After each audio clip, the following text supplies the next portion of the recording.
All right. Of course, it's always about you, isn't it?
course, it's always about you, isn't it?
Right, and I think we are all here. Just double check and make sure I've got everybody unmuted. And transition this bad boy on over. Love that song. Gotta hit pause. All right, so hello. Welcome to, I honestly think, probably the only Firefly RPG on Twitch. It is so small, it doesn't even have its own category. It's based under tabletop. However, if you were watching, there are some familiar faces here in the game. So you would know Eric and Missy from our Cyberpunk game that we have on Saturdays, which if you saw the scrolling rotation there, you would see that it comes up on the second and fourth Saturdays of the month.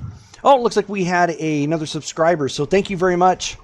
That probably happened during the initial intro. I didn't see the splash, so I apologize, but thank you. And of course, our favorite Brit, we have Brittany, who also plays Sophie in our vampire game. So she promises to play somebody a little bit more sassy.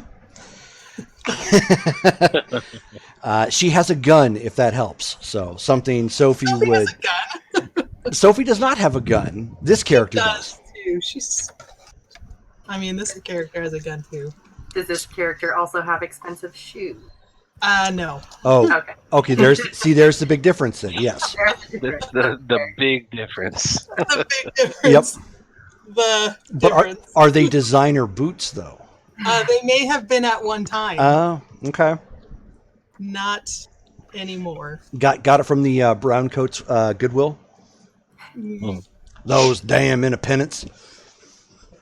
I think it's too soon to reveal that. All right. So, what we've done for this particular game is, for the most part, I've had everybody go through and look for a template that they might want to use. From the Firefly book. So everybody's kind of gone through and come up with their character idea. One of the things that you will notice about this game is it does run a little bit differently, and we're all new to it. So if we make mistakes and you happen to be watching and you know we did something wrong, Gomen aside, I apologize. It's going to happen. It's no biggie. After looking at the rules, though, rather than roll for difficulty, which is one of the things that that game has, we're going to treat it a little bit more like a White Wolf game. It's a little bit more familiar, so I'm just going to create a target that they need to hit, and then whatever they have that's appropriate, they can add to it and attempt to roll. So with that being said, of course, we've already sent the intro to everybody. There was a brief intro in the scroll that kind of lets you know time frame whereabout we're looking at. In this particular case, the game is starting off on the planet of Lilac. Now, it sounds rather flowery and nice. It isn't exactly. If you've watched Serenity, it's the planet that they're on in the opening when they're attempting to rob the payroll. And Jane fusses because he couldn't bring his grenades. So that is the same planet. All the characters at this point, and just as to reiterate as we're getting ready for the game, have all purchased transportation, I should say, on the ship that you see scrolling currently on the screen. It is an Exeter class transport ship. It's called the Will-O-Wisp. And its current task is to go from the rim world of Lilac, and they have a couple of stops in the outer core worlds that they're going to be stopping off at. So Eric, we'll start off with you. So we kind of went over your character's feelings so far and where you're at. You know in particular that Lilac is kind of important for what you're looking for, but even though you're having to leave it to go someplace else, you know at some point you're probably going to want to return here because it was quote unquote the site of a bloody bandit attack, but all the locals you talked to said that those who were there or survived it said it was a Reaver attack. Gotcha. And of course, Reavers are more important now, now that Miranda has been exposed, despite the fact that the Alliance has done a pretty good job of covering it up. Most of the people in the core worlds, since it didn't really affect them, they don't give a rat's buttocks. So it's kind of out of sight, out of mind. For many people on the rim, however, it made what they were going through a little more real. Even though it got covered up, they realized, okay, no, something really bad did happen out here.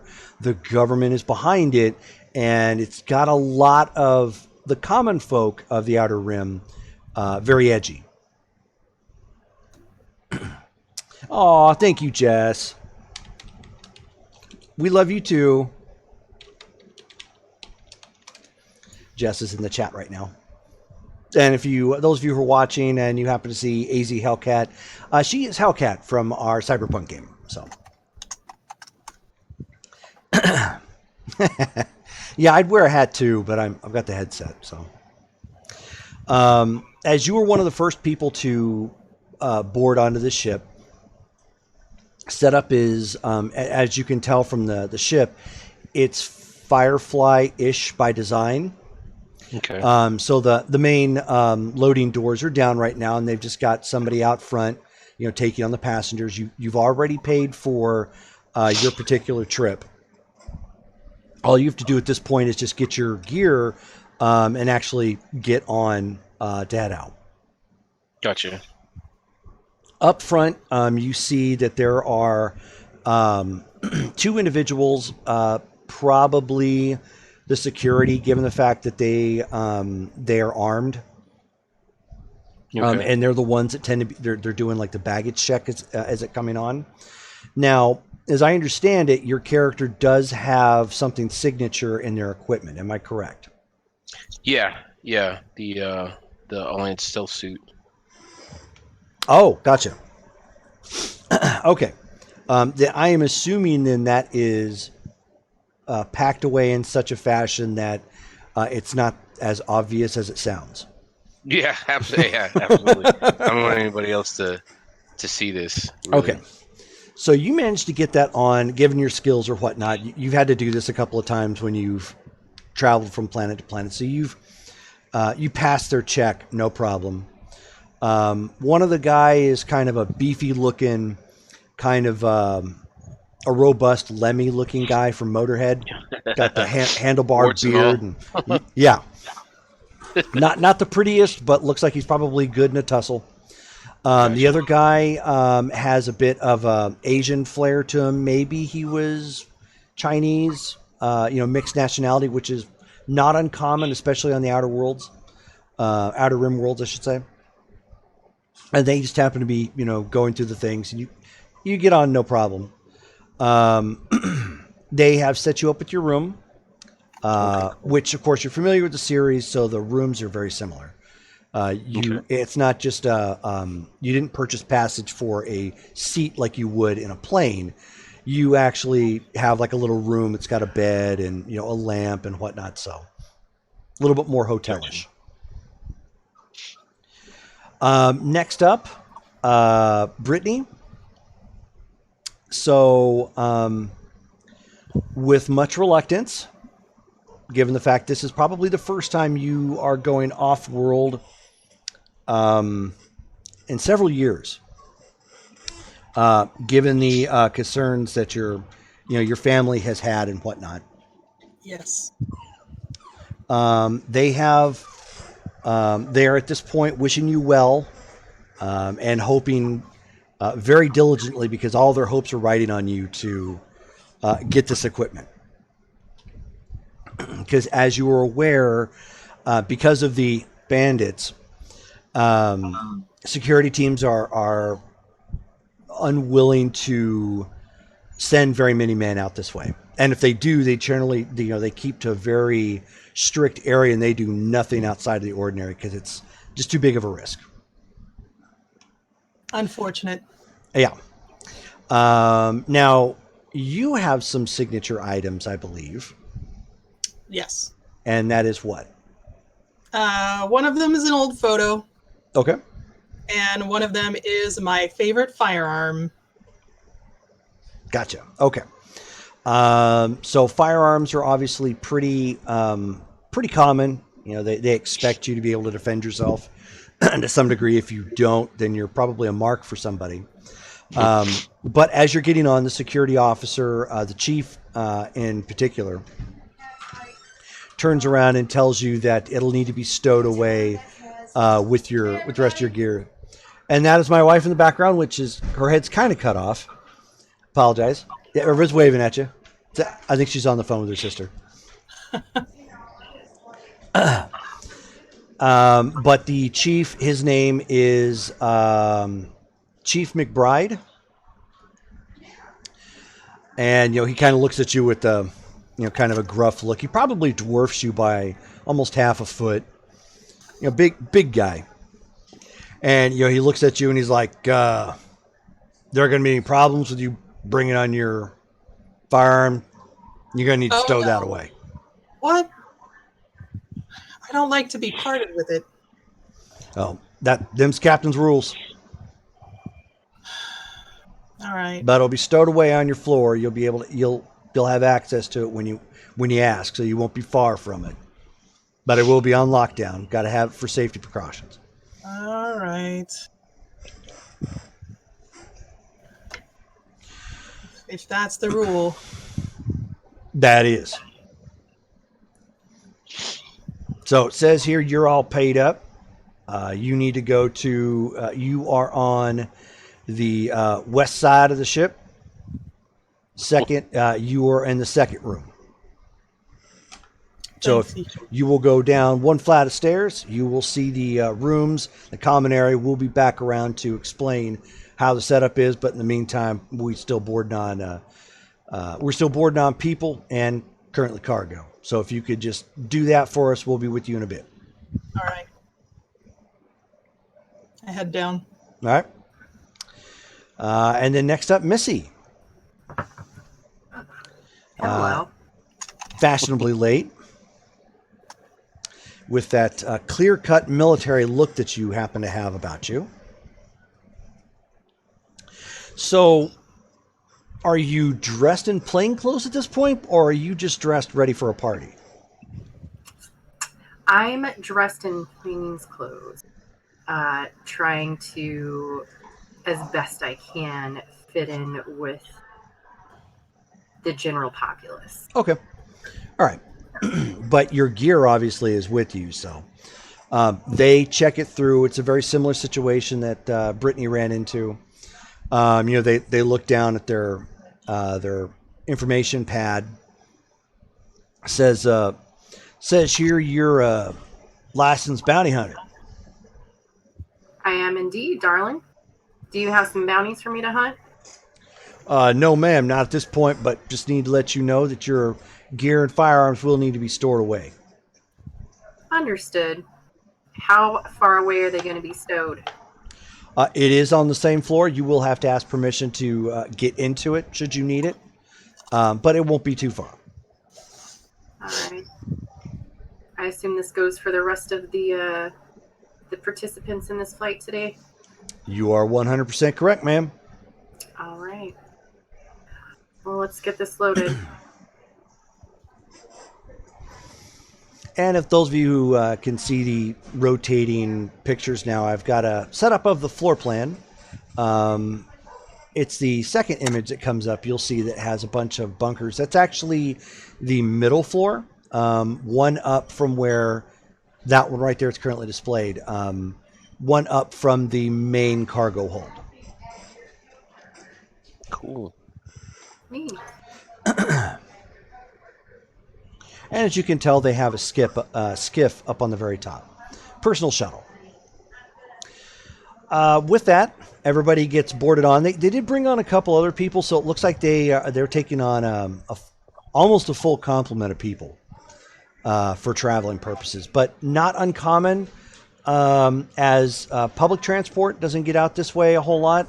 And given the shift in dynamic towards the Alliance, most Alliance vessels that would be people movers,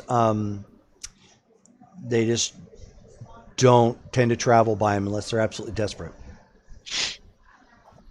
At least not from here anyways. So all you get your gear on board. You're given a brief tour of the floor that you have access to, which is passenger cabin. So you can see where all, 10 cabins happen to be at. There is a common area for dining purposes and whatnot.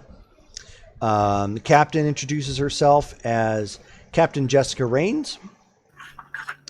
And your pilots will be Mickey Masterson and Ray Younger.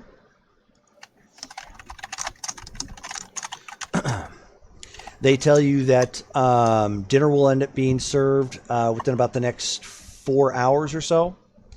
Depending upon how quickly we get off this rock and we encounter any problems.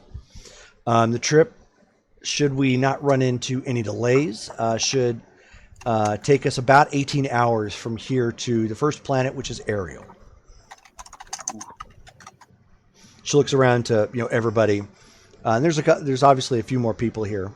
A guy who has kind of a Middle Eastern look to him, but kind of beat up clothing. Probably, maybe works the land or, is a blue collar type individual. Another girl who has nice clothing, but not spendy. So probably recently purchased, or tends to keep clothing that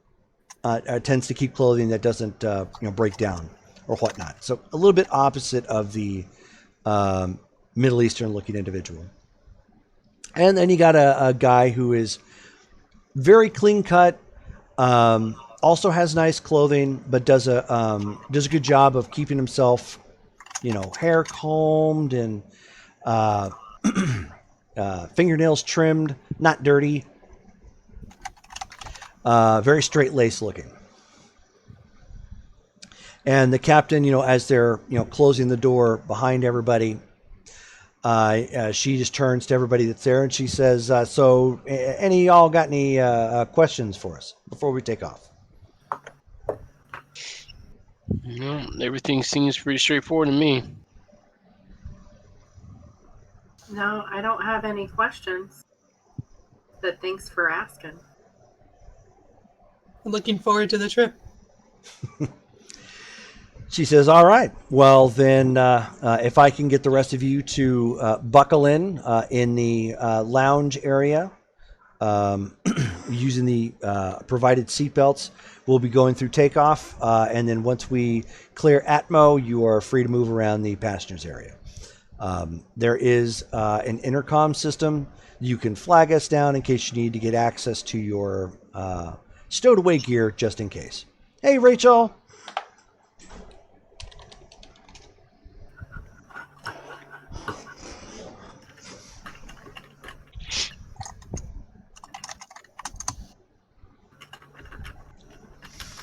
So with that, everybody, takes their seating, they're buckling in and whatnot. Very similar from the Fireflies, or no, yeah, it was Firefly. No, or was it Firefly? I know they did something similar in Serenity. It was in Serenity, like where Jane was buckling everybody in, sort of thing. So it's a very similar setup. Everybody kind of buckling and ready for liftoff. The twin engines of this Exeter class ship roar to life as you can feel, it's starting to take off, and rattles a bit as it, gets into the upper atmosphere with the, the power behind those engines. And in a moment, there is not weightlessness, but there is the feeling that the resistance against the craft has lessened and there's less shaking, which is, if you've traveled enough, knows that you've cleared Atmo at that point. There is a humming sound coming to life, and then the vessel has, at that point, launched itself into deep space using its main engine for the, I don't really call it a hyperdrive, but the equivalent thereof. And at that point, the security officer comes around, and at this point, it's the Asian gentleman, a little on the younger side, probably new-ish to his job. So his uniform isn't too beat up. It's got a name patch on it. It says Chang DeWitt. And so, as he's unbuckling everybody, he says, "All right, so we've cleared the Atmo. We are now en route to Ariel. All y'all, you're free to move around. I'll probably be the one coming down to check on you. So my name's Chang DeWitt.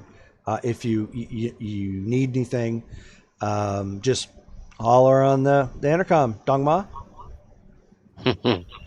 Dongma. Thanks. Noted. And I'm going to stand up and look to no one in particular Damn, that Atmo butt tickle gets me every time. So the Middle Eastern guy, he actually he kind of laughed a little bit, and he says, and he puts his hand on his chest. He says, "My name is Hassan, and I'm sorry, this is my first time flying, so the butt tickle is completely new to me. I hope you meant that in a proverbial way." Sure. Proverbial. Good to meet you, Hassan. Likewise. Sorry, this is my first time being off world, and hopefully the last. Hopefully the last. You don't want to see the verse? No. Maybe when I retire, but I've got a great job lined up off world, and I'm hoping it works out so I can bring my family across. I'm going to be a lead rancher on Ariel. A lead rancher? What are you ranching? He says mostly cattle. It's going to be free range outside of the big city, but and you would know, having traveled there. Ariel is, since it's one of the core worlds, it's money. Mm-hmm. So it's probably one of these, just based on his description, probably one of these ranches that caters to the people only on world with the freshest of beef and produce and whatnot. So they get to place an undue premium on it. So it's the Whole Foods markup. Yep, pretty much. Basically you're paying $10 for 3 diminutive celery sticks and water. But they're organic. But they are organic. Free range celery. Yeah, pretty much. Corn-fed celery. Well, what in the hell? Well, that sounds like some honest work there, Hassan. And by a judge of things, it's hopefully going to be pretty lucrative for you. So I hope you can get your family back to you as soon as possible. I do too. I cannot tell you what a bear it's been being on Lilac. It's just there's virtually no work anymore, and what work there is, it doesn't pay. And this was an amazing offer that came through that I just couldn't pass up. I'm sorry, what was your name? I'm Lee. Good to meet you. Hi, Lee. Since you've been so kind enough to chat me up, and of course the butt tickle, I'll be happy to make our first meal when they open up the food stores for dinner, if you'd like that. That would be fantastic. I will look forward to that. Absolutely. I'm actually traveling to Ariel kind of for a similar reason, just because there's no damn work at all on Lilac, and what work there is doesn't keep my bills paid. I can imagine. You look like a hardworking woman. Thank you. I mean that in the bestest of ways, not how that might have been sound. Sorry. Well, that's all right. You just promise not to tell your wife about the butt tickle, and I think we can forget about that. It's like, all right, yeah, you know what, I can do that. I don't think we have listening devices on right now, and he kind of looks around. It just kind of just making sure. But no, we should be okay. And he looks to the others that are there, and to Eric and Brittany's characters, like, so hi, I'm Hassan. Pleasure to meet everybody now that we're, I guess you would call it airborne? Spaceborne? Yeah. Off planet. Off planet. There we go. Yeah, that'll work. What's for dinner then? I haven't even had a chance to look at their food stores yet. So when they open it up, I'll let you know. I'm sorry, what was your name? Nolan. No, Nolan. Okay. All right. And I'm sorry, Miss, what was your name? And he looks to Brittany. Poppy. Poppy. It's Townsend? Yeah. Oh, Opium. I know. Yeah, opium. Oh no, you so your family runs the machinist shop. Yeah, that's us. Okay. Yeah, we took some we took some farm equipment to your father. I'm assuming because you're on the younger side and he was, on the older side. But It yeah, is- no, great work. Thanks. We take a lot of pride in our work. What brings you all the way out here? I thought Lilac was like your base of operations or something. Just supply run. Oh, okay. Yeah, that would make sense. Lilac doesn't have a whole lot of that. I'm pretty excited though. It's been a long time since I've been off world, so excited to see the sights, explore a little bit.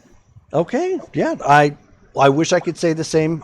You may have overheard. I'm in it for a job at the other end, but That's very exciting though. I'm congratulations. I hope it works out well. Well, thank you. I do too. It promises to have a lot of pay. There's obviously benefits involved, and hopefully within a couple months I can get my family off that rock.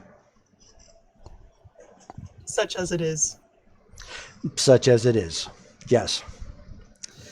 And so he goes and introduces himself to the other lady who was casually dressed there, and she shook his hand firm, and he says, "Hi, I'm just kind of going around introducing myself. My name is, Hassan." And he says, "And what was your name?" She says, "You can call me Tracy."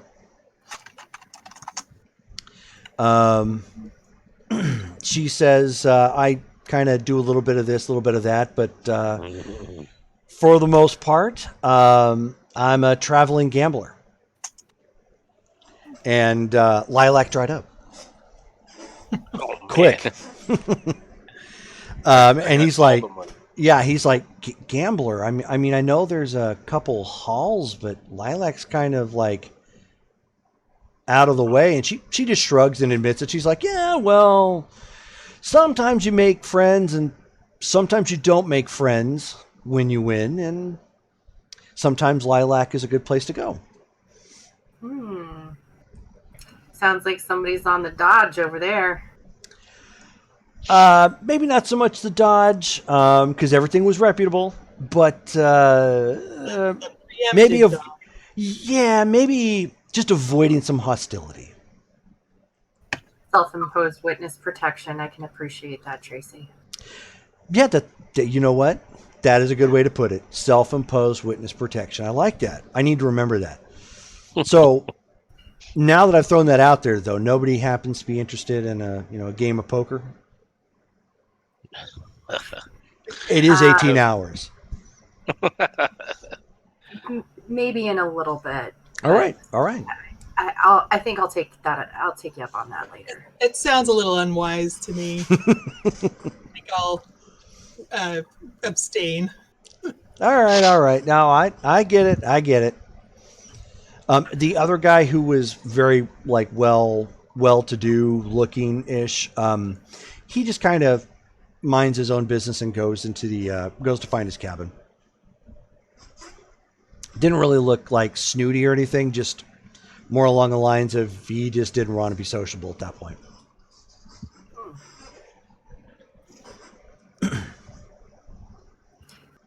Did any of y'all get that guy's name? I didn't. He did. He looked like he wanted to be alone. Oh, Tracy raises her hand. Oh, is this a joint discussion? Yeah. By all means. Conversation. I just like to know who I'm traveling with before we get too further into the journey here. Yeah. No, his name is, at least I think, Dr. Kane. I caught a flash of his information, and it looks like he was here for some nonprofit Doctors Without Orbit.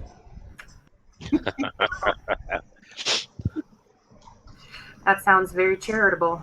Did look a bit fancy to be a local, so makes sense. No, I've heard of those types. Usually it's folks coming straight out of the academy. and they set them up with like finishing their internship or something like that, and they set them off on worlds that are. And she kind of snickers when she says it, less privileged, to help out with the whole health needs and whatnot. So, Just got to put his time in, man. Yeah. I guess I'm not a doctor. Didn't have patience for it. Makes sense. Anybody know where there's a coffee machine in here? And at this point, Tracy just like points, across the hall. If you can look at the map, which was just posted up, you'll see across the way from the tables on the right-hand side of the floor plan. Actually, it's up again. You'll see that there's another table with a setup, coffee and everything's over there. Okay, I'm gonna make my way over there. I need some coffee. All right. Some calf pow. Cat pow. That's an NCIS reference. There'd probably be a lot of oolong too, man, since China rules the galaxy now. Well, they don't rule it per se, but they're one of the big two. So that culture did get taken out to space as a predominant culture. So yeah, there definitely would be Asian teeth. Asian teas. Yeah. Oh yeah. Man. Well, if there's a choice between coffee and tea, some oolong, I'm gonna definitely take some oolong. Okay. No, we'll say that there is. I mean, it's common enough. All right. It's not the greatest. I mean, you can tell right off the bat it's a generic brand. It's not Blue Sun certified, which is one of the main brands. But it's doable. Blue Sun makes everything. Blue Sun makes everything. Yes. What was the name of that Odie meal or Odie bar? Is what it was. That's yeah. That ended up setting off. What's her name? River. The Fruity Oat Bar.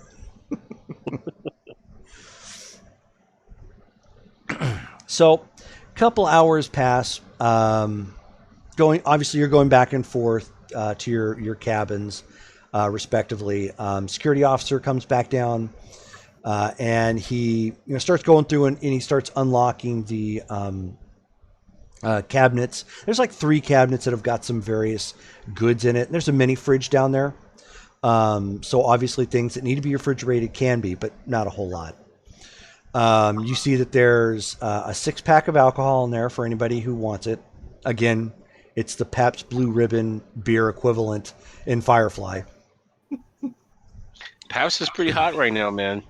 We want to go low. We'll say like Steel Reserve or something like that, man. King Cobra. For those 4 locos, man. Exactly. It's like, how can you drink that? Because I got an iron gut. Most of the dinner items in here, if you remember the dinner scenes from Firefly, very similar, individually packed or canned because they're designed to be carried frequently back and forth. So expiration dates are obviously a concern. So there's not, you don't really have anything in the way of like fresh vegetables or fruit or anything of that nature. Love me some Spam, man. Stuff posing as meat. Another game eating kibble. Yeah, kind of. A little different though. All the cans are marked. All our protein. Yeah. You've got there's a like 2 cans of green beans. There's a can of pears. There are a couple of cans of meat, basically canned. And there's some dry foods in there. So at that point, Hassan gets over, throws on a little, apron, and just has, Will-O-Wisp written on it, just pretty basic. And he gets out some utensils and, gets the burners going and starts trying to whip something up. I know, man. Smells good, Hassan. Thank you. I was, before I became a farmer by trade, I was the cook. I know, kind of stereotypical, I guess. Mm-hmm. Well, we looked out. Yeah. Do you need a hand? No, I've got this. We're not obviously cooking for as many people as I've got in my family, so I think I've got this. That sounds like a pretty damn big family. Yeah, it's 15 mouths to feed, so it's a challenge. Wow. That's impressive. So he, pulls down a wok and he starts, steaming something up, with one of them, and then he's got something on a low simmer. And at that point, when the basically the air intake systems, air filtration systems, start piping that throughout the ship, the ship starts smelling pretty nice.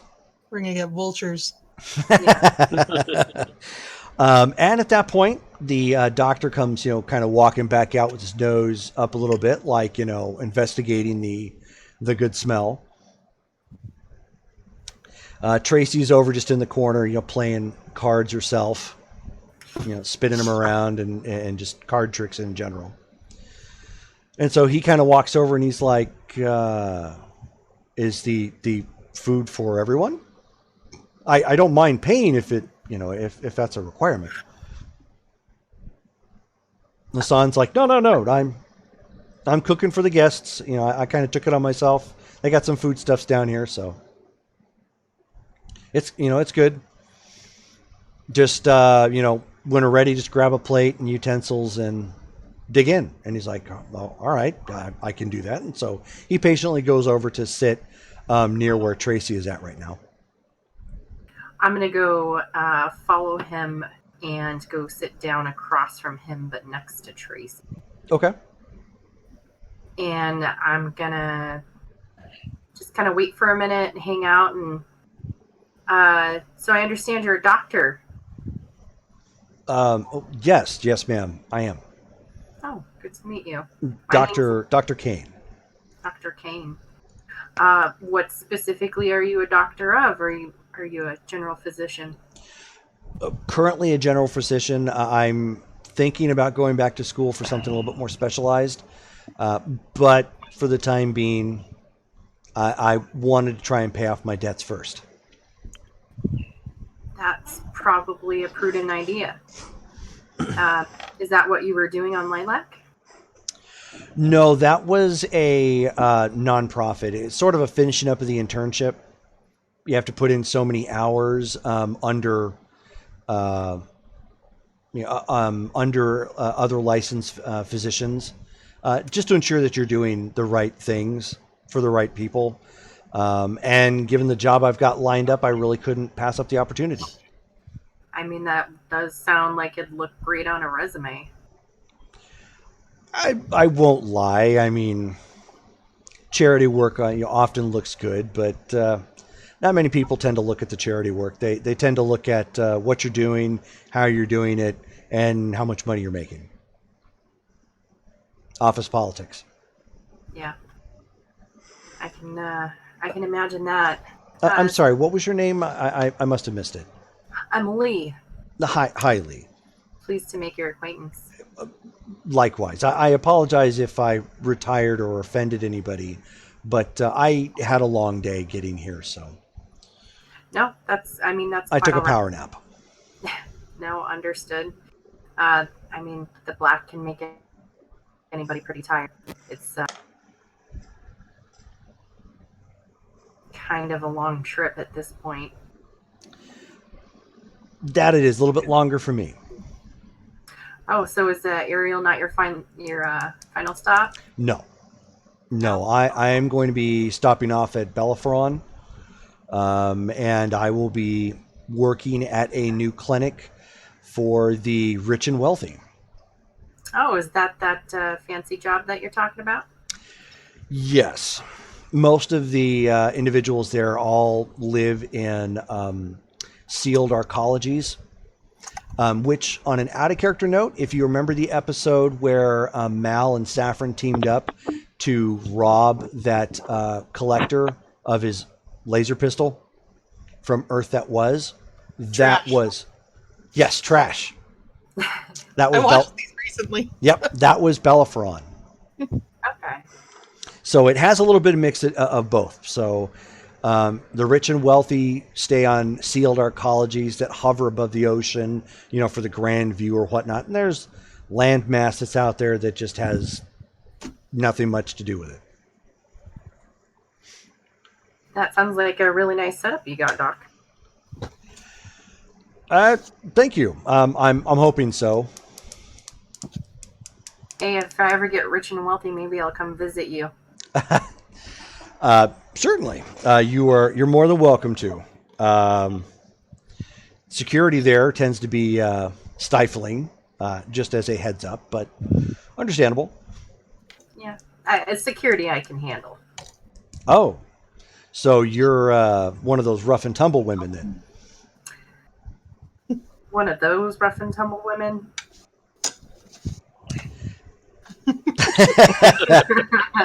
I'm just giving you shit. It's all right. Oh no, it's all right. You would be one of those women quick with your fist and your pistol. I try to be a little bit smarter than that, but when it comes to it, I can handle myself fairly easily enough. All right. Okay. Well, noted. All right, with that, I'm gonna get up and go check on dinner. Okay. Actually, dinner is just about done. And you see the door. Basically, if you take a look at the map, there's a stairway that goes all the way to the bottom and all the way to the top. It's one long stairwell that goes through each floor. The door kind of peeks open, and it's Chan again. And he's kind of like looking around. He's like, man, what the hell did you guys make? 'Cause that smells way better than what we got up here. And you slum it with this passenger? He's like, don't mind if I do. And he just shuts the door and comes walking in with kind of a stride sort of thing. And, Hassan just motions over. He's like, no, we've got plenty. We should have some extra if the captain and her crew would like to have some. And he starts dishing it out. He managed to whip up he's got like some sauteed green beans that were done up. He managed to pull out some rice noodles that have like a sweet and sour kind of drizzle over it. It has a little bit of, it's canned protein, obviously, but it's got some in there, and the sauce helps offset the processed meat side of things. The potted meat. But as he's, as he's kind of skirting it out and whatnot, he sets out a small plate, or I should say a small bowl of the canned pears that have been diced up. So if anybody wants to, nip one with a chopstick or something, they can. For like an extra treat. And there is sauce off the side. There was a choice of soy sauce, ketchup, and they had wasabi as well, should anybody want it. What the hell? I'm gonna punch anybody that puts ketchup on their shit, man.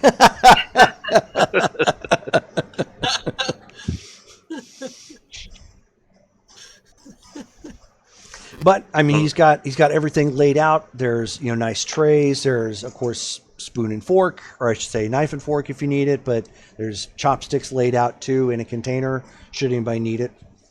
Yep. All right, man. Ladies first. I'm gonna go ahead and not even say anything and just grab a plate and like run up and start dishing or go to Hassan and feed me, please. He's like, oh no, it's more of a feed yourself sort of thing. But since you asked nicely, he gets some tongs and puts some of the beans and the rice noodle processed meat concoction. Thank you. Which ends up kind of looking like pork. So it doesn't look terribly bad. It's basically like rice noodle. It's kind of a sweet and sour rice noodle pork concoction. That sounds delicious. All right, I'm gonna take my plate and go get a couple pears and sit down to grub. Okay. And then Chan is just instinctively he's grabbing cups down for everybody. They're your very basic tin cup looking thing like you'd find out in the Old West Range. There's nothing fancy about them except that they hold liquid that you can drink. That's what they need to do. Yep. There's coffee and tea in case anybody wants it. There is also the soda equivalent. Because they never really went into it, we will say that Pepsi eventually won the Cola Wars. Since I'm more of a Pepsi fan. Or RC. RC over all of it. RC. They were the dark horse in the whole thing. Yeah, they came from behind. Yeah, Pepsi and Coke killed each other. So that was it. RC was left. So, but at this point, most everybody's down here, including the security officer, who stays for a little bit. But after a while, what he does, rather than stay and chit chat, is he starts running plates up to the people upstairs. The crew for anybody who wants it. So he's kind of acting as a gopher at this point, begrudgingly, but he's clearly not the senior officer or crew member. Getting kind of looped up into that. More paying your dues, man. Yeah, pretty much. So Tracy, in the midst of her meal, looks across at Nolan. She says, so, Nolan, tell me, what is a dazzling urbanite such as yourself doing on a ship like this? The work I'm in shored up pretty much on Lilac and or wait, what was the name of the planet we were just on? Was it Lilac? Mm-hmm. Okay. And now off to greener pastures, really. Much like our cowstead friend over here, Cookie. All right, but that's fair enough. Just thought I'd ask. No worries. And I'm sorry, did you say your name was Penelope? Poppy. Poppy. Oh, it's a P. I was close. Sorry. No, fine. And this is your first time on a ship in a while? Oh, yeah, since moving out here. Oh, there must be a story behind that. Why did all of you move out here? Business folded. Decided to start somewhere else. Oh. So that's what we've been trying to do. But if I overheard Hassan, our amazing chef for the evening, your family has some sort of trade on Lilac, and they're doing rather well. We do okay. So machinist work, if I understand it. Yeah. Oh, okay. And so does that make you a machinist as well, or? Of sorts. Yeah. Oh, okay. That's good to know. Any particular specialties, or do you just do farm equipment? Oh, would take whatever comes along. It's good to know. Okay.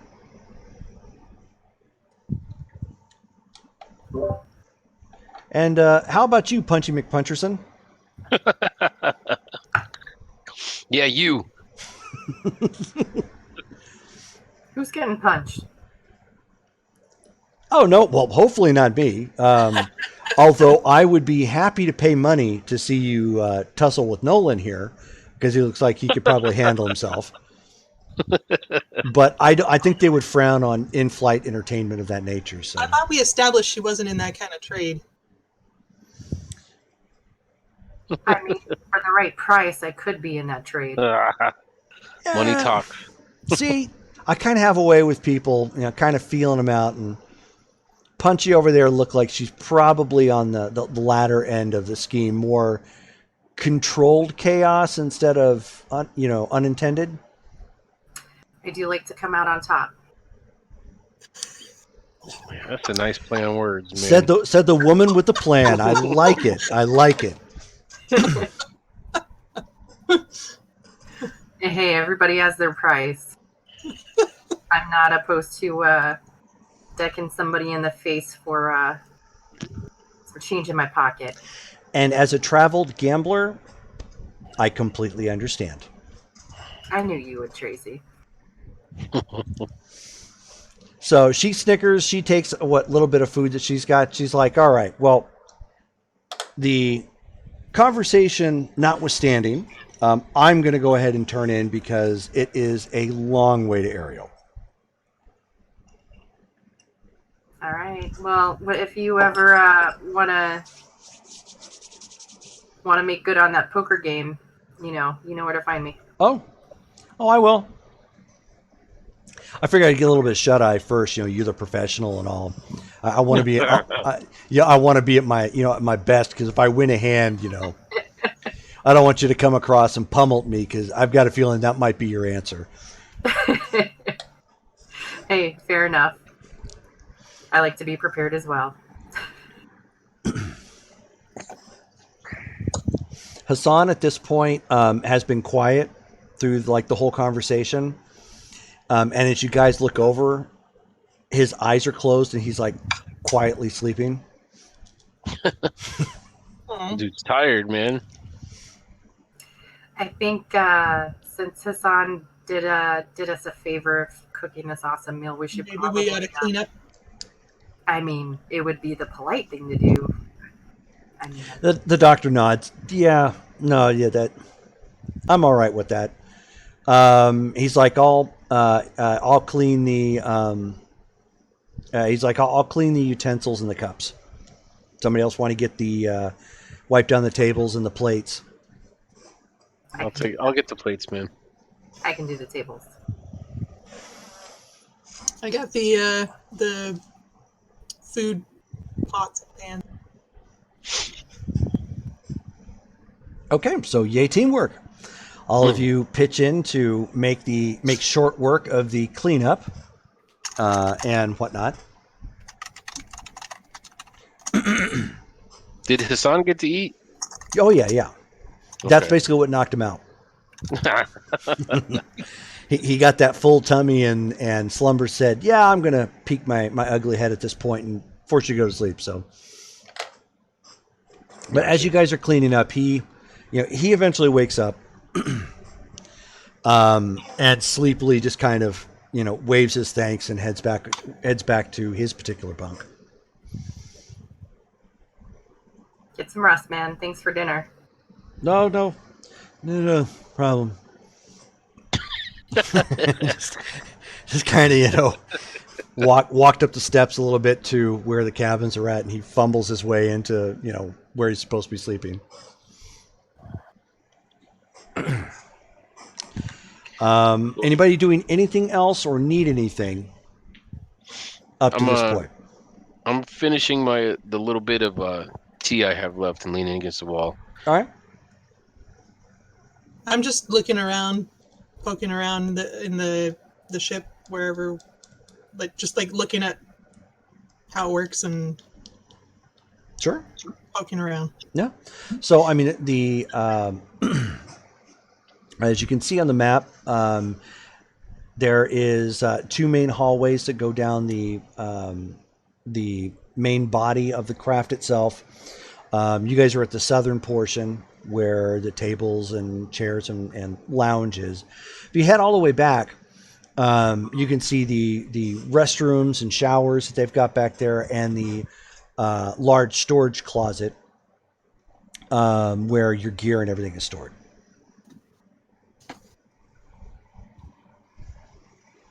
Cool. I'm going to go find Poppy and formally introduce myself, finally. Poppy, I heard you talking to some of the other passengers, and, I'm sorry, I don't know who you and your family are. It sounds like you guys are pretty well known on Lilac, and I've been there a couple of years, and I've not privy. You never needed equipment fixed? Well, mostly we do farm stuff these days, so what kind of you equipment? don't strike me as a farmer, so yeah. No, not in any way. So you guys machine farm equipment? well, we do kind of whatever. Are there a lot of farmers on Lilac anymore? Are there a lot of farmers on Lilac anymore? Is business good, rather? Yeah, business is not good, but there are some. Yeah, we get by. We do quality work, so people come to us. But yeah, it could be better. If you don't mind me asking, what kinds of supplies are you looking for on Ariel? So we have an order for some more equipment that, due to recent security issues, just needed to be picked up in person. So that's what I'm doing. Understood. Well, if you ever need a helpful punch in hand, you just go ahead and let me know. And if you have got a little coin, I'd be happy to help you with your security problem. Oh. Or at least make sure you get safely from point A to point B. Oh, thank you for the offer. Here to help. I'll keep that in mind.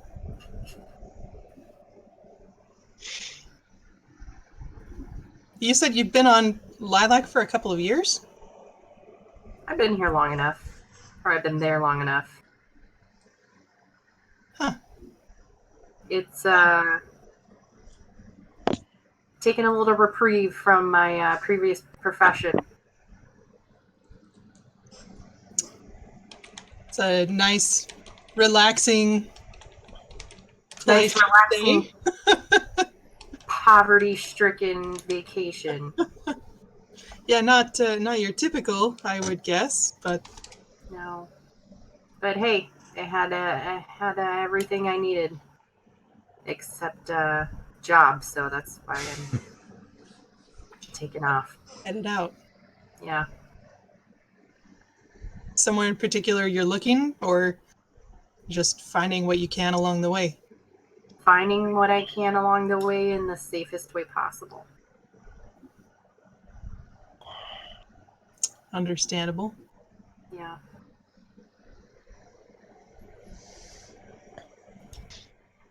And so before anybody retires for the evening at this point, or I should say for the flight, did anybody have anything else that they wanted to do or investigate? No. Okay. I'm going to go poke around where our cargo is stored just to make sure that everything is actually locked up. Okay. You don't have access to it. It's basically like a big walk-in closet. If you look at the map that just popped up there again, it's on the left-hand or right-hand side of the ship, sorry, towards the top. Okay. There's like a long kind of, I don't want to say cabin, but a... there it is again. It's basically right next to that room right there. So it's a large area for gear and whatnot. If you had obviously any really large things, which none of you did, that would have been stored down below in the cargo hold. Get back. Doggies! Get back. He just wants to play. I know. See the peoples. Yep.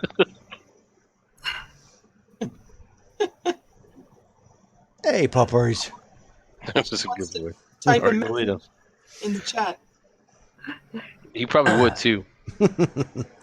So, after you go and secure that, everybody at some point here very soon ends up going to lay down because it is a very long flight at this point to get to Ariel. Gotcha. There is, it's hard to say how long you've been asleep at this point. Everybody is awoken to a metal screeching sound. Oh shit. And there is a large shudder, which jolts everybody awake. And then roughly, you have basically enough time to understand that something jolted you awake. When you hear a thunderous noise that booms throughout the entire ship. And then emergency lighting comes on. The siren comes out over the loudspeakers, and it is warning of a hull breach. Oh shit. Oh no. And it's, the lights are spinning and letting everybody know, and you hear the captain come on the line and say, and tell everybody, we have a hull breach. The lower cargo bay has been breached. We need everybody to start making their way to the escape pods. All right, man. I'm gonna grab my stuff and make way. Did we figure out if we can get into our stuff? It is locked away. I am not leaving without my stuff. Okay. And at that point, like as everybody's getting up and panic is setting in and people are rushing around to get to the stairway to get to the designated escape pods. There's another crash and the ship gets jolted again. And at this point you hear something collapse not far away. And then you hear, you end up hearing the captain come back on the cabin or on the loudspeaker. And she says, "We now have a radiation leak. I need everybody to strap in. We are crash landing." Oh my god. So, not the pod or strap into the pod? No, strap in. Which is kind of confusing given how it was relayed. But at that point, Hassan is already like up and bolting to go originally to the escape pod. And as he got to the stairway that would lead up to where the escape pods are at, he shouts out to everybody that that stairwell is collapsed. Oof. I'm gonna All right, run. man. I'm gonna make sure that everybody else has a place and is buckled in before I'll buckle myself in. Rachel is hoping that you all took traveler's insurance. Accidental death and dismemberment. Yeah.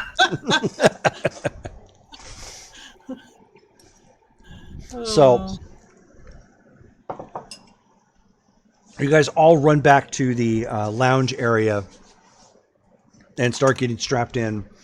Hassan actually pushes Nolan into a chair and starts strapping him in and doing the check, jerking on it real quick to make sure everything, everything is checked and gets everybody down.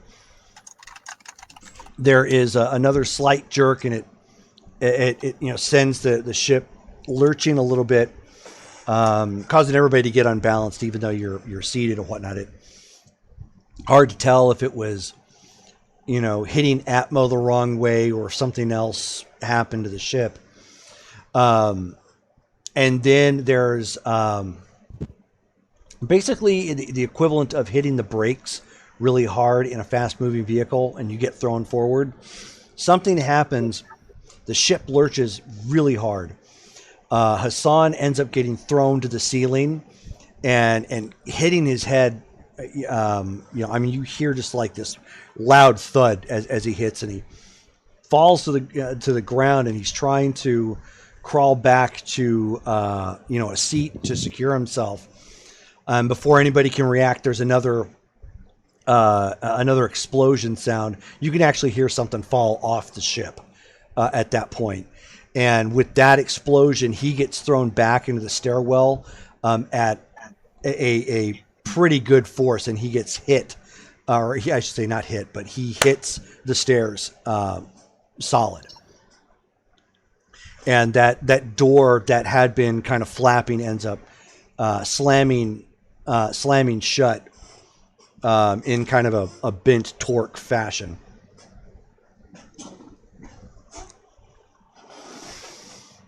And you can hear. The system is still alerting that there's a hull breach, decompression imminent, and then that there's a reactor leak, coming from the back of the ship. And then there's this solid shaking of the vessel at this point, and you can tell by this point they're probably rocketing back into some atmosphere somewhere. And you can occasionally hear some yelling over the loudspeaker or whatnot, from like the security team and the pilots and whatnot. It's really hard to make out now that the engine noise and the sound of this thing coming down is so loud. And then there's impact. And it is enough that the last thing any of you remember is seeing like the stuff go flying in the lounge, and loose chairs get kicked up and about, and you can make out some pieces of metal and conduit and whatnot falling down, and then everybody gets knocked out. There's just a massive whiplash. Damn.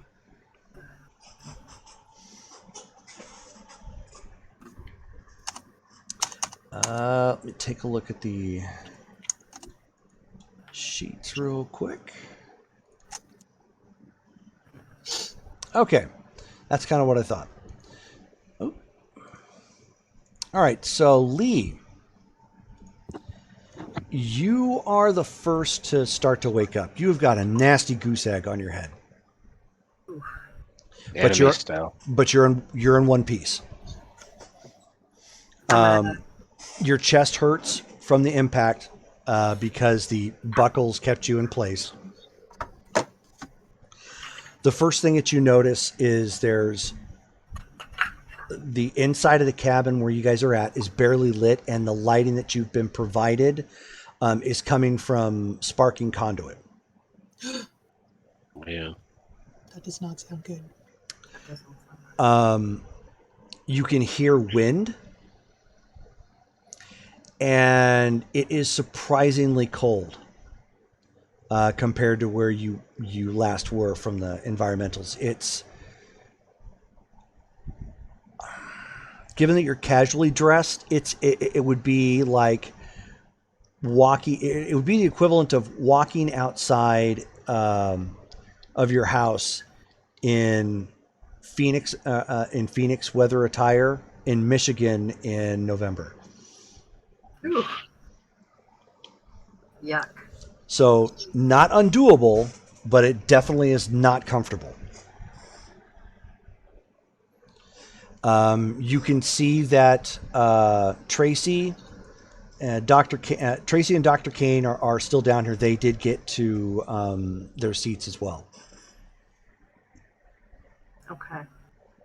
So I'm gonna kind of do this thing and check my person to make sure my limbs and whatnot are functional and attached, and unbuckle and do a quick check to see who is breathing.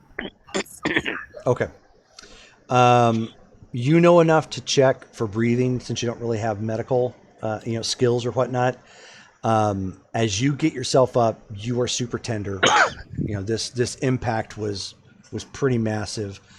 But it seems like everybody who is in the seat, they may not be conscious just yet, but they're breathing.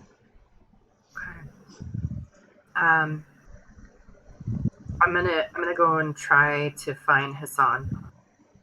Okay. By this point, Poppy and Nolan are starting to wake up. Just splitting headaches and tender bodies. Very similar situation. Like, you've been in a crash, but you're still kind of dazed, and your body is angry with you because it's hurting.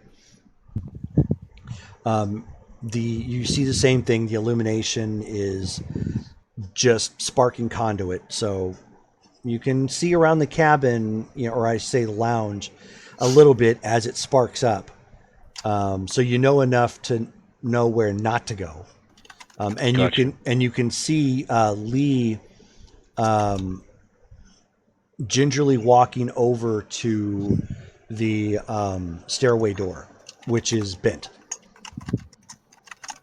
Okay. As soon as I can, I'm gonna try and get out of my restraints and head the same way Lee's going, and ask, as I'm doing so, ask Poppy if she's okay.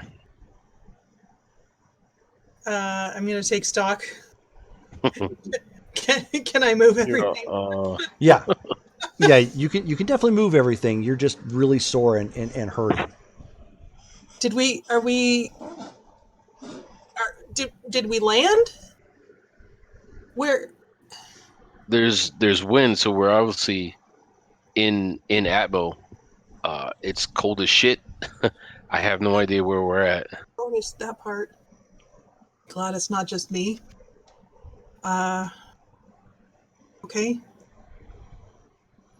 Let's see. So, Missy, you are attempting to peel back this door. Oops, did not mean to bring that up and down. You're attempting to find out what happened to Hassan. So you're going to need to put some things together to make a roll. Okay. First roll of the night.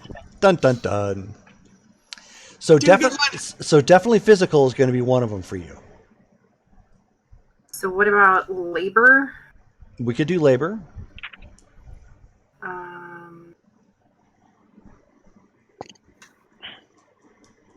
Perform? No. So the only other thing I could think of, given the circumstances, you may be able to use your veteran distinction. Okay, so I have an 8 by that. Yes. So you're going to roll a D10. You're going to roll a 4 for your labor, D4 for your labor, and then you're going to roll a D8 for your veteran, and then let me know what you get totaled up. Okay. Do I total it with what's on my sheet as well? No. Or just, okay, so that's just indicative of the dice I roll. Yes. Okay.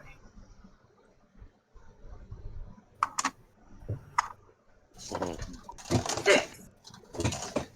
Wow. All right. It's the first roll is like super shitty.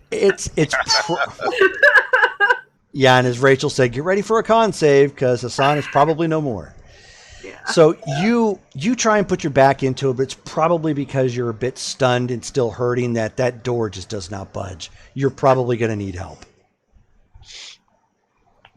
Am I close yet? Yeah, you walk up there and you can see she's trying to pull that door, but it's not budging.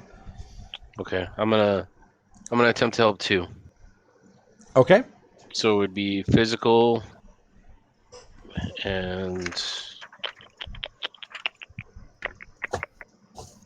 so physical, labor. And let's see if you have a distinction that might help. So it's 8.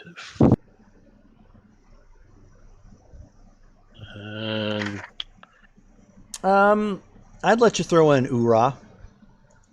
Yeah. And that's on an 8? Yes. Okay. So I think for you it's 8, 4, 8.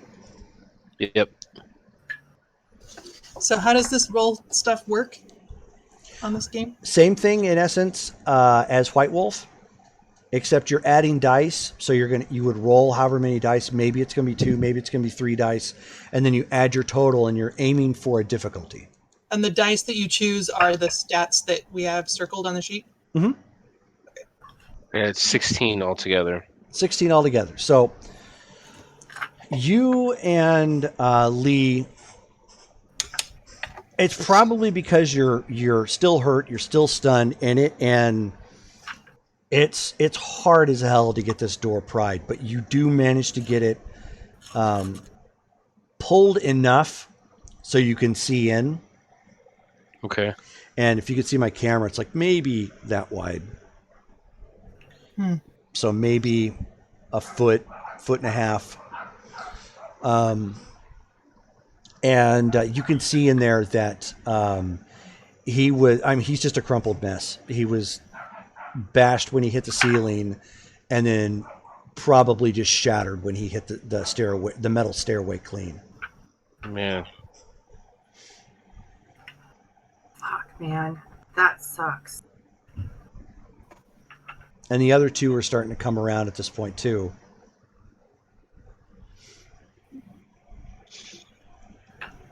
Which door was this? It's actually the stairway right there in the very middle. That leads to where? Everywhere. There's going. Up and down? Up Yeah. and down. Okay.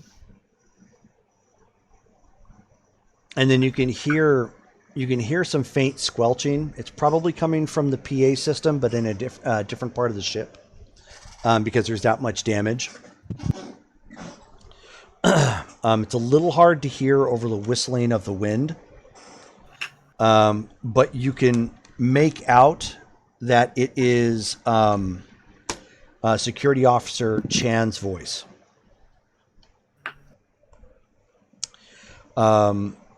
It's time stamped.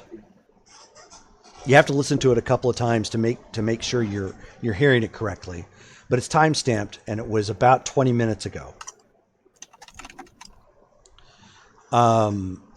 It's a warning, and it says environment hostile, temperature plummeting. If you can hear this, there is a facility not far. Make your way there.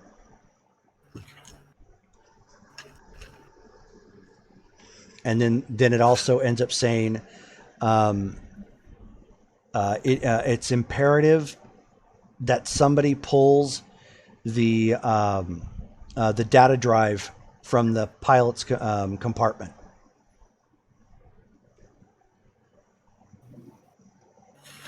Gotcha. Either of you know how to do that? I'll go take a look. I'll make my way, or try to make my way up that way. The stairs are shot, right? We're in the middle of the 3 levels. Right, you are in the middle. Stairway can go down, Okay. so that means you could probably try and find your way out the bottom, But which would be large cargo hold. But the captain or the flight deck, whatnot, would be up. Yeah. Yes, So we're gonna have to go out and around. probably. All right, man. I'm gonna look at them. Say, hey, grab whatever you can to try and stay warm. I'm gonna head out this way, and get that drive. I'm gonna try and get to the cockpit from the outside. So, baggage or blankets or something. Whatever. What about our effects? Are they still locked up? So I'm guessing so. Yeah, Unless- so at that point, even the doctor's like, oh, that's not good. We need to check on that first. I've got medical equipment in there that could definitely help us if we can get access to it. Yeah, that recording said this is a hostile area. We need to get in there. Yeah, we do.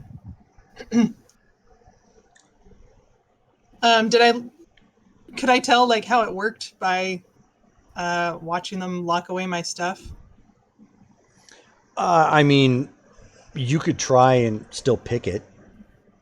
Is it just like a regular lock? No, I mean, it was coded, but you'd have to try and pick it or pull it apart or something. But when you push past the door to go back into the crew cabin, you can see that the ship is torn in half. Oh, And you're actually looking at one of the engines that was on the side and like kind of in front. And as you open up that door, you're hit with Arctic-like weather. Like it wasn't just cold. It's like if you stay out there, you're going to get frostbitten very fast. I'm gonna close that door again. You do have access to the well, I don't want to say safely. It's still kind of risky, but you can get to the two cabins that were there on the left-hand side to try and raid them for anything like blankets or whatnot to try and stay warm. Okay, I'll do that. I'm gonna try and also raid cabins or whatever I can find just for clothing. Alrighty, so in doing that, you're going to need to make a roll to brave the cold ass weather. Okay.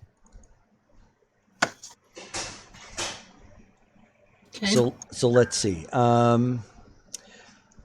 So it's going to be mental. It's going to be survival. And I think that's going to be about it for this. Yeah, mental and survival. I have a 9.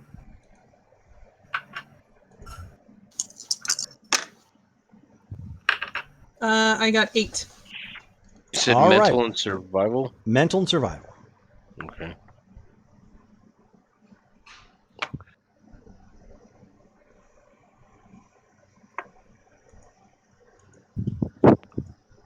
Seven. So, ooh, not so bueno. Nope. There's a primal instinct, obviously, for survival at this point. And so, even though mentally you can't do it, or I should say physically you can't do it, mentally you know if you don't get these items, it's all over. You guys are going to freeze to death quicker than you'll be able to figure anything out.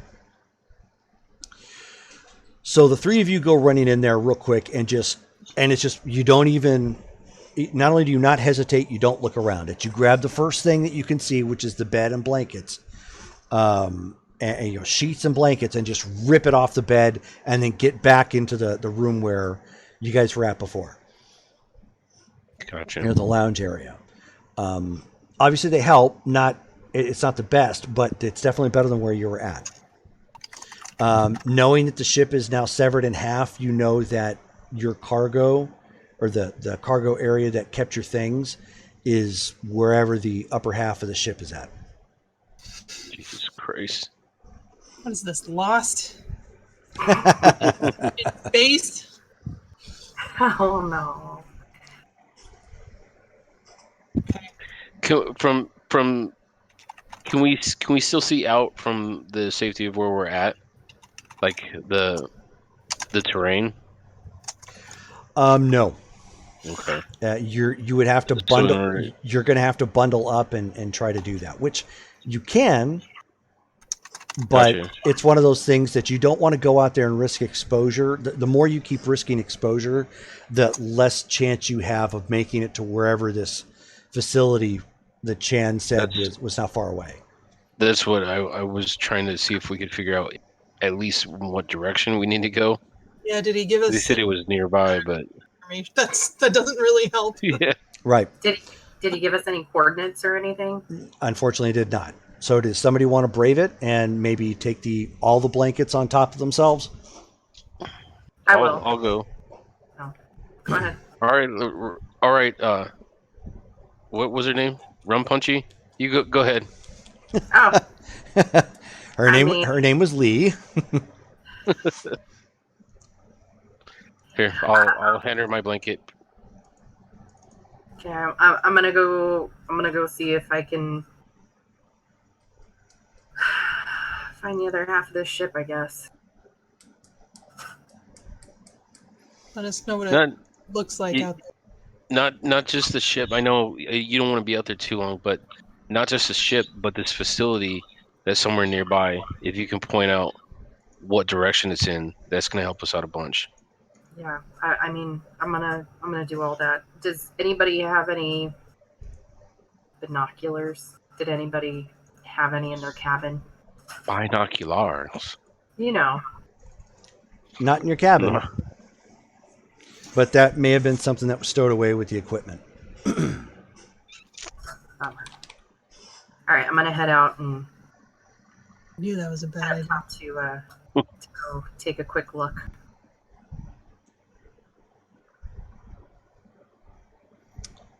Okie dokie. So you bundle up. Go ahead and give me a strength and survival roll. Because you're just forcing yourself at this point to go out. You know it's a matter of, mind over body. I don't have strength. What, it just physical then? Oh, sorry, physical. Oh, okay. Remember, I'm new to the system too, damn it. No, it's okay. If it was something that I didn't have. And it was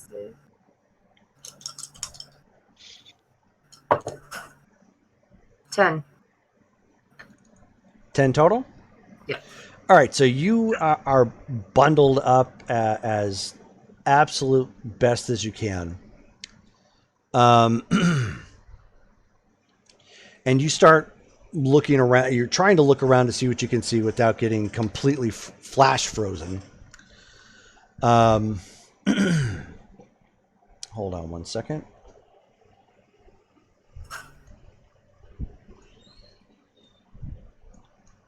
So you do end up finding a ways out.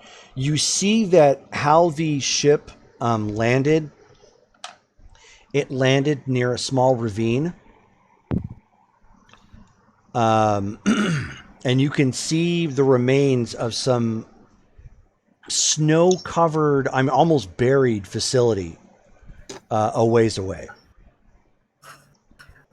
Past the other half of the ship? You don't see the other half of the ship. Oh. At least not from where you're at. We ended up by a ravine. Yes. Okay. So I don't see the other half of the ship, and I just see... Oh, awesome. Okay. Am I able to use what I know about distance to see, like, maybe how far away it might be? Like a guesstimate? If you ran as best as you could in the snow, mm-hmm. Which if you take a look at I don't know if you guys are looking at the live screen, but I put up an image of kind of what it looks like. Looks like Hoth. Oof. Yeah. Oh. Very cold. And if you stick to the ravine wall, which will keep the wind chill off you for the most part, if you stay bundled up and obviously don't freeze to death, you could probably make it there running as fast as you can in probably 2 minutes. Oh. That's if my lungs don't explode from the... Right. There is definitely the solid risk of exposure at this point. Okay. I'm gonna... Or tripping and busting your ass and then just freezing. Mm-hmm. I'm gonna run back in, or go as quickly as I can back in the ship to let the others know what I saw. Okay. Guys, I don't see the other part of the ship. We're near a ravine. It's cold as crap outside, but if we book it, we might be able to make it to this facility. It is very cold, and if we stick near the ravine, we aren't going to get as much as the wind chill, but it's still going to be a rough run. What if we all bundled together? That's an idea, but we just wouldn't want to do anything to slow us down, because the further longer we're out there, I mean, there is this facility, but we don't know how we're going to be able to get in and if there's anybody actually there. So the quickest we can get there is going to be the safest. How about the recording with that Chang mentioned? Do we have access to that, or is that in the other half of the ship too? Do you know? If I think it's in the other half of the ship with the rest of our stuff, wherever that is. All right. Well, too bad about that. Yeah, but if that recording is any right, we're sitting ducks right now, whether it be for baddies or the snow. Could you tell how deep the snow was? I couldn't. Okay. Could I tell how deep the snow is? Mm-mm. No. And that's the alarming thing. You don't even see any footprints at this point going to the facility. It's deserted. So even if we make it, and you said like the short distance, how do we know we can get in? We don't. But what do we have here? We're just If we stay here, we'll freeze to death. So I don't think we really have a choice.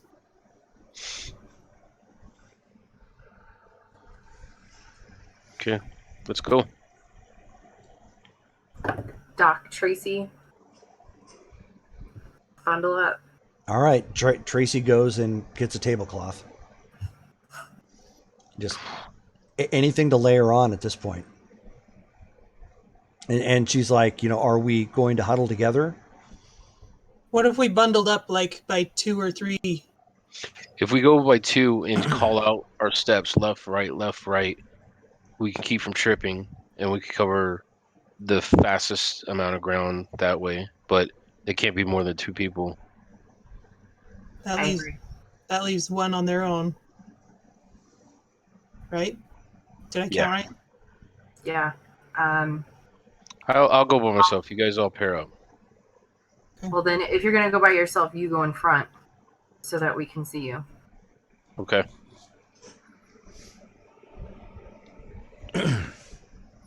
And so the doctor, kind of opens the door and peeks in. Obviously, it's cold air is getting let in more. And he peeks out again. And he says, "We can probably survive maybe 5 minutes out there before extreme exposure if we're doubled up." Okay. So we're going to have to hurry. That means haul ass. Gotcha. And be efficient so we know where we're going. I'm gonna give everybody a rundown of kind of like what I saw and where, and point out the general direction of where the facility is before we get outside. Could you see a front door? You see what you see on the picture. I saw what I can assume to be a front door, but All right. It looks like that's probably a front door, but part of that facility is wrecked as well. So even if it's not, you may be able to try and get in through the left-hand side.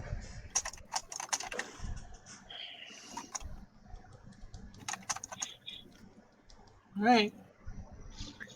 So we're gonna aim for the front door first, right?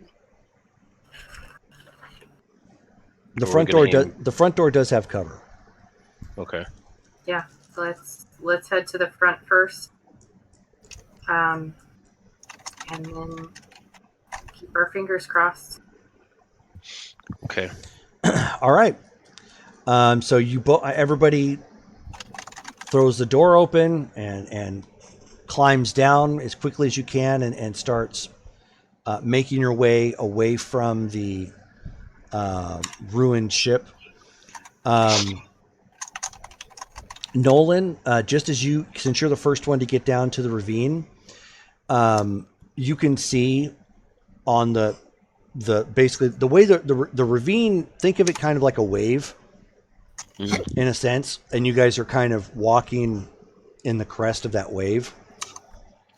So it's definitely keeping the wind chill factor off you. It's cold as hell, but at least you don't have that to combat at this point. But you can see that part of the pilot's compartment to the ship snapped off and is actually in the ravine. Shit. Oh. It just means you'll have to go through it. Gotcha. Oh man, I'm tossing in my head whether or not to try and look for that stupid box, like they said, or just make our way through it. Okay, that's actually a good moral dilemma. So let me have you roll your mental.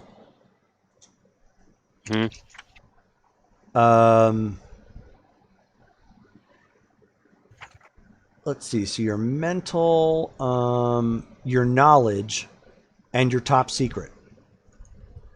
Mental knowledge, and what would top secret be under? It's Mental? it's actually one of your distinctions. Yeah. I'm sorry. You're right. All right, give me just a second.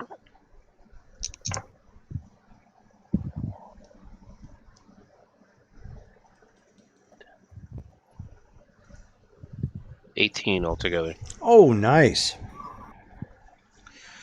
So, you seem to recall that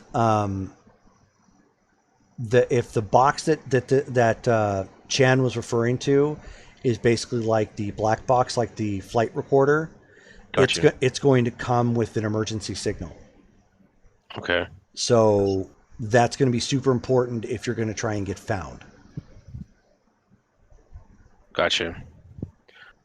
All right, so if I'm gonna make my way through this front, then I'm gonna try and at least scan for this thing, Okay. and then try and keep myself warm at the same time, I guess.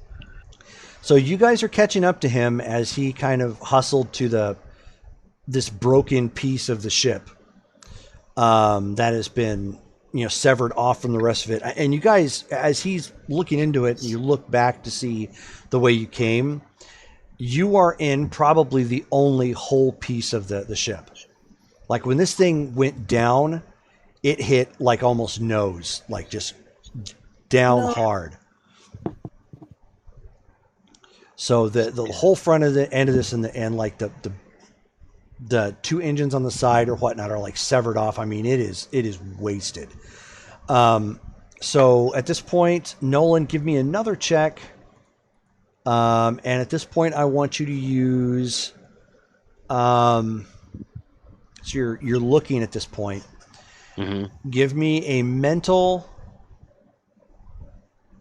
and a notice. Notice. And since you already kind of know what you're looking for, give me add a +2 to that roll. Okay.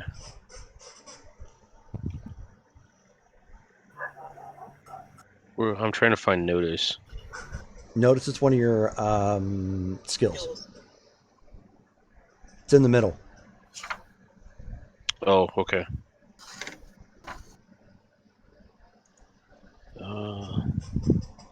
And then you said add 2? Yes. Okay, just a second.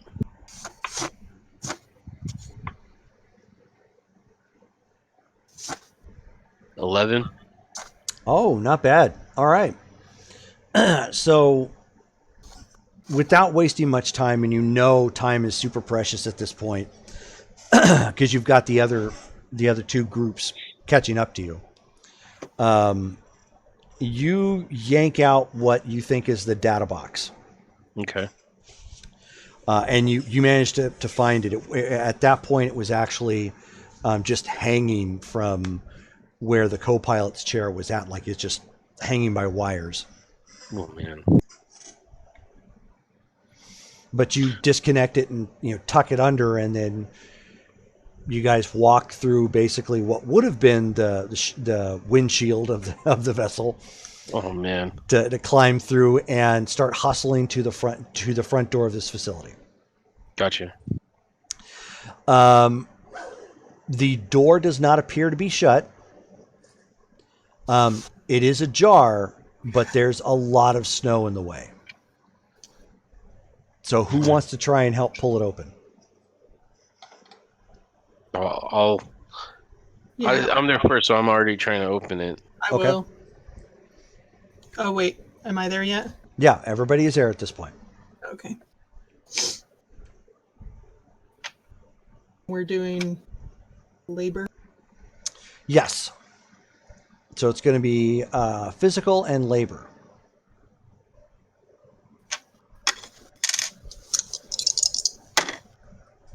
Eight. Also, hold on. No, I rolled the wrong dice. Sorry. 6. Okay. Oof. Were you assisting Lee? You're on. Sorry. Okay. Sorry. Dogs were barking, so I muted myself. I have an 8. Oh, okay. So pretty much everybody is putting their weight into this. Even the doc and Tracy are trying to shove this. Because I mean, at this point, you can feel your muscles tightening. You can feel your lips starting to crack, and you can feel the burning sensation in your lungs at this point. And you manage to push the door open enough that everybody can get in. Now, the inside of the facility where you're at, you can see that, I mean, there's still the possible threat of exposure. There's a hole in the roof.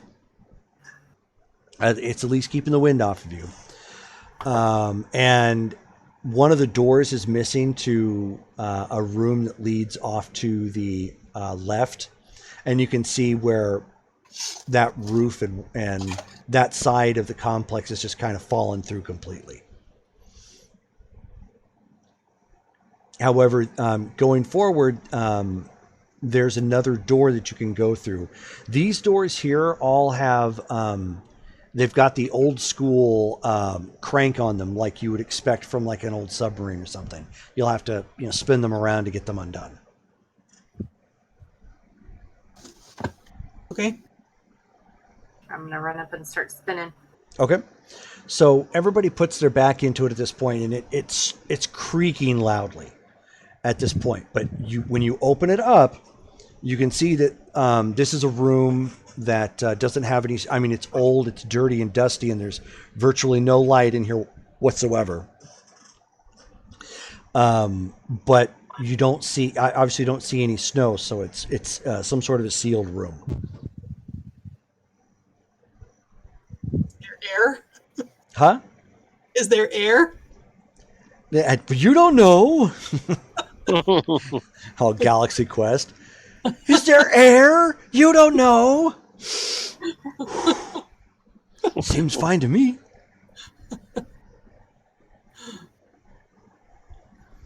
So your only options at this point is to jump into the room and shut the door, or hopefully don't freeze and look for another option outside of it. Yeah, I'm going to jump in and close that door. All right. Okay. I'm going to shuffle everybody in. So everybody, you end up getting in there. The doctor turns on, because you all have like your communicator, phone equivalent thing still on you, like everybody would. So he pulls his up to use as a flashlight.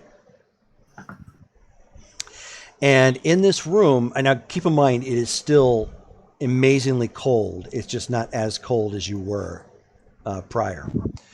He shines a light down, and you can see this old generator thing in the room, but it has a hand crank. Well, here we go. I'm going to take a look. Okay. Can I use fix? Absolutely. Mental fix, and I don't know if you have. I have to take a look. I don't know if you have a trait that would go, or a distinction that would go with that. 1 second. No. No, and no. All right. 12. All right. You give it a once over. This isn't your specialty. But having worked on farm equipment enough, it's giving you kind of a reasonable generality about it. It looks like if you can get this crank going fast enough, it will generate power. Oh. All right. Put some elbow grease. You gonna crank it around? Yeah. Okay. So you see her like put her back into it and start spinning this thing, and it's starting to glow a little bit as she spins it, and she's getting it faster and faster. And then eventually, you hear it kick on like a sickly engine, like, and when it does, it powers like some old fluorescent lights start kicking on in the room, giving it a almost, it gives it an amber color. The heaters, however, that kick on, which they look very much like those old school space heaters, and there's 2 of them in the room, they start kicking on as well. Sweet. And then you end up hearing this radio start coming through, like it's tuning in or something. And then you end up hearing, this is the Independent Radio Network. Keep warm out there, soldiers. Mm-hmm. And then you hear like some kind of tropical music start playing over the radio waves. I swear we're in Lost.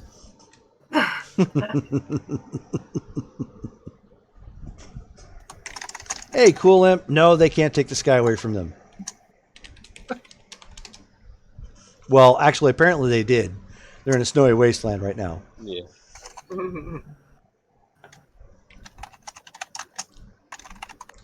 But within about 20 minutes or so, because it's only the one room, it starts getting much more comfortable.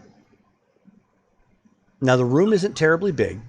Looks like it. Keep the crank going, or is it No self-sufficient after? Yeah, it is self-sufficient at this point until you turn it off.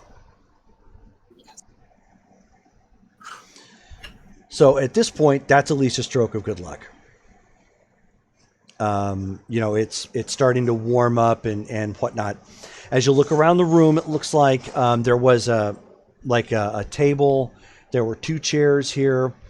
You can see that there were 4 bunks that were attached to this. But any like pillow casings or anything of that nature, they're rotted away and no good. Good thing we brought our own bedding.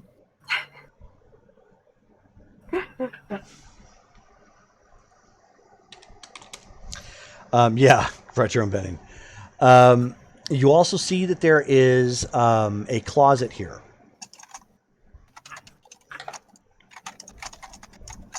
I'm going to go look in the closet. Okay. So in the closet, you end up finding a rifle. And there is 1 clip that has 5 rounds in it.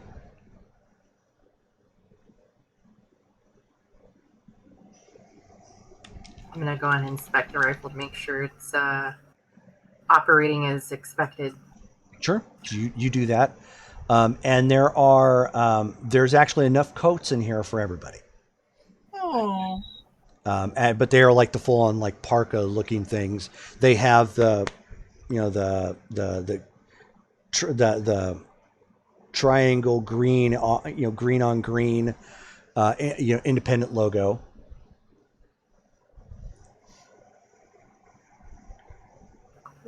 So it's clear that this was probably an independent facility at some point.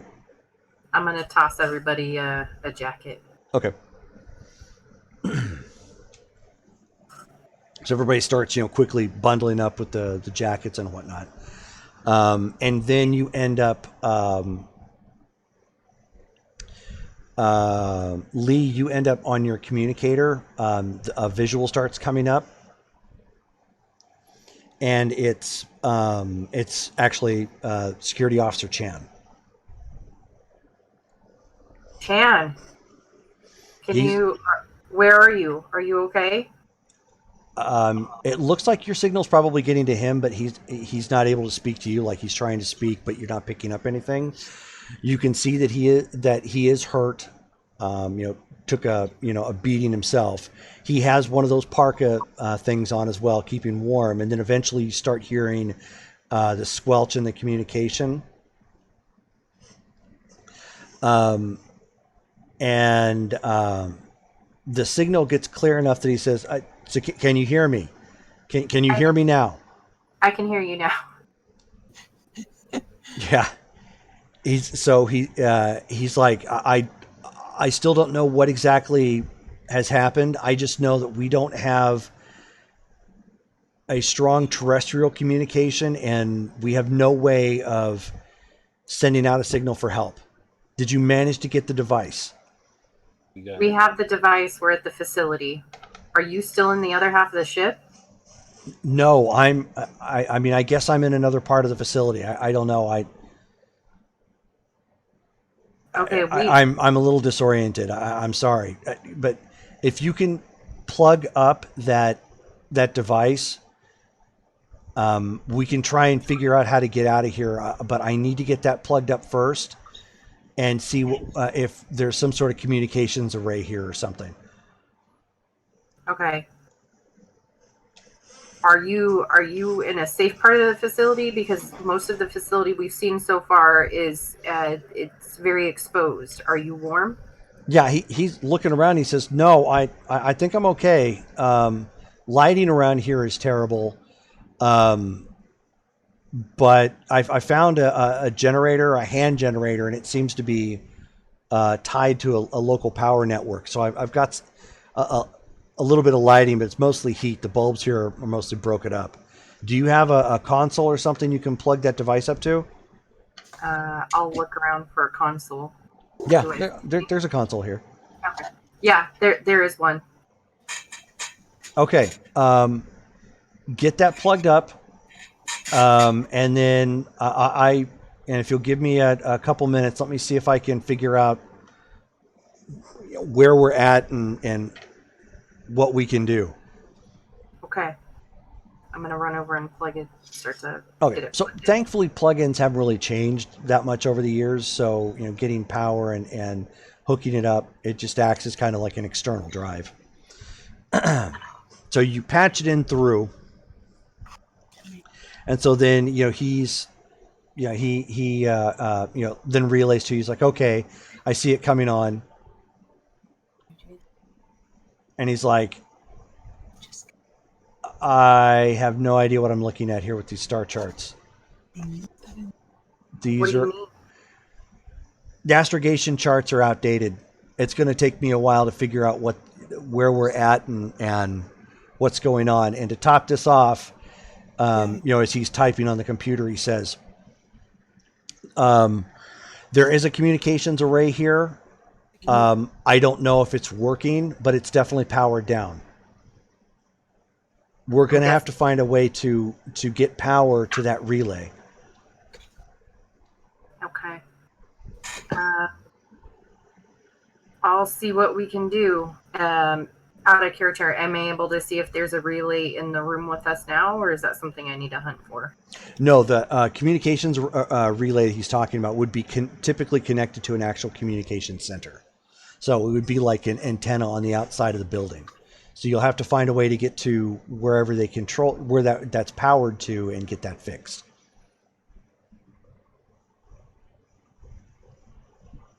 So we have to find. All right.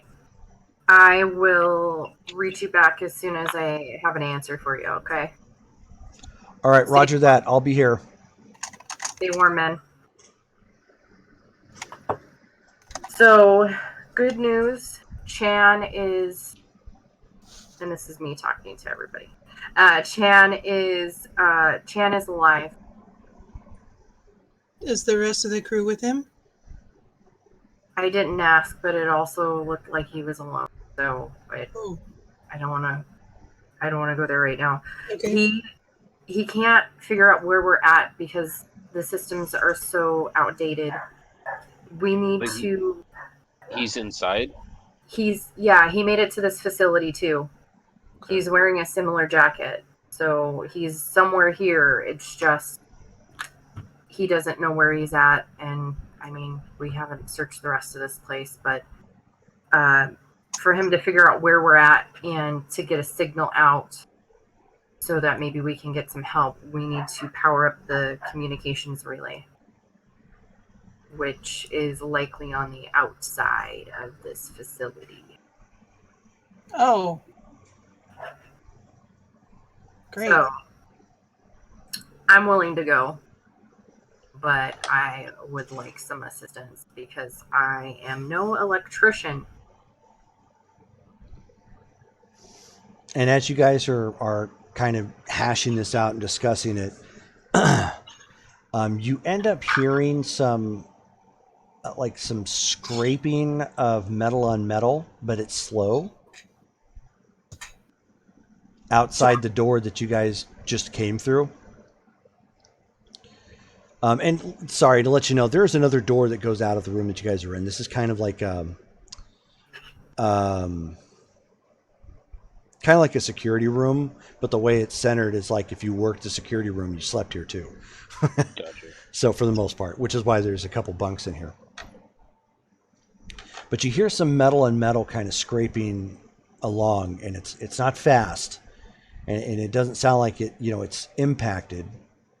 And you end up hearing sort of a Oh, shit. with it. And then like a beam or something falling over someplace else a little bit further away, as if as if whatever it was is moving away from where you were at.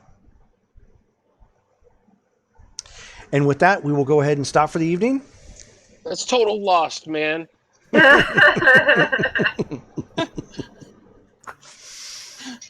Cliffhanger and all, man. Yep, cliffhanger and all. All right, so I said we would only do this for about like 2 hours or so since it's a weekday.